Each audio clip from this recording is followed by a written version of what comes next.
আমি রামপুরার যে ফ্ল্যাটটাতে থাকি সেটার একমাত্র সমস্যা হচ্ছে এই দুই প্রতিবেশী, যাদের দরজাটা 24/7 সারা বছর খোলা থাকে, যদি না খুব বেশি শীত পড়ে। এটা কোন ধরনের ভদ্রতার মধ্যে পড়ে এটা আসলে আমার জানা নেই।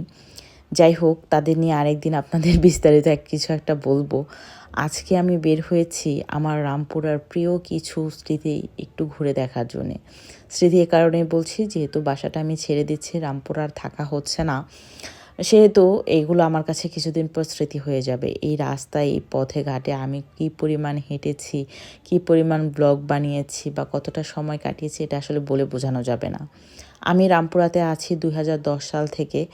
তখন থেকেই আমার একটা ইচ্ছে ছিল যে আমি বনশ্রীর দিকে কখনো যদি সুযোগ পাই তাহলে ওইখানে থাকবো। তখন ফ্রেন্ডরা মিলে দুষ্টামি করে বলতাম যে আমি বনশ্রীতে চলে যাব, কিন্তু সেটা আমার আর কখনোই হয়ে ওঠেনি।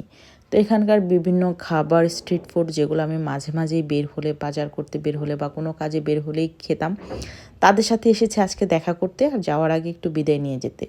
যেহেতু অনেক বছর এখানে ছিলাম, মানুষের চলাফেরায়, কথাবার্তায় অনেক ধরনের ভুল থাকতে পারে। তাদের কাছে সরি বলে এসেছি, আর বলে এসেছি যে যদি আর কোনো দিন দেখা না হয় তাহলে মানে মাপ-টাপ করে দিয়েন। কারণ মানুষের চলার কথা তো কষ্ট পেতেই পারে মানুষ। যাই হোক, এটা যদিও কোনো প্রয়োজন ছিল না, তারপরে এটা আমার একটা ব্যক্তিগত খারাপ লাগা। কারণ অনেক বছর এই গলিটাতে ছিলাম। এখন যে গলিটাতে আছি এখানে আমি 2018 সাল থেকে একদম কন্টিনিউ আছি। মনে হয় যে নিজের বাসা থেকে বেশি এখানেই থাকা হয়েছে। গ্রামে নিজের সব কিছু থাকার পরেও ভাড়া থাকার যে একটা যন্ত্রণা, এটা আসলে বলে বোঝানো যাবে না। ভাড়াটিয়া মানে ভাড়াটিয়াই। এই শহরে কবে নিজের একটা ফ্ল্যাট হবে সেটা আমার জানা নেই, আল্লাহ সেটা ভাগ্যে রেখেছে কিনা। তবে নিজের এক টুকরো বাড়ি হলে এতটুকু নিশ্চিন্ত হতে পারতাম যে আর যাই হোক, বাসা ছেড়ে চলে যেতে কেউ বলতে পারবে না, নিজের মতো করে বাসাটা গোছাতে পারতাম। তো আজকে বাসায় আসলে নিচে যাওয়ার একটা কারণ ছিল, রোজা পুডিং খেতে চেয়েছিল। রোজার আমার ঘরে যেহেতু কিছুই ছিল না, দুধ, ডিম এগুলো কিনে নিয়ে এসেছি, আর হঠাৎ করেই সাদা গরুর মাংস খেতে ইচ্ছে করছিল। রোজার পাপা এসেছে, খাবার দিয়েছি, আর আমার খুব আইসক্রিম খেতে ইচ্ছে করছিল, যার জন্য আসার সময় একটা আইসক্রিম নিয়ে এসেছিলাম। এখন রাত্র করে সবাই মিলে আইসক্রিম খাচ্ছি।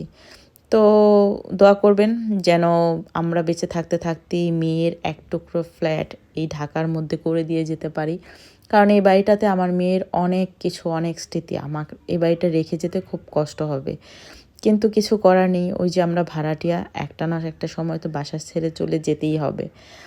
নিজের বাসা না হওয়া পর্যন্ত আসলে এটা কি বলবো, অন্যরকম একটা খারাপ লাগা। তো আজকের ভিডিওটা যার জন্য বের হয়েছিলাম স্মৃতি হিসেবে রেখে দিলাম। ভালো লাগলে আপনারা ভিডিওটা শেয়ার করে দিবেন, আর অবশ্যই আমাকে লাইক, কমেন্ট করে পাশে থাকবেন।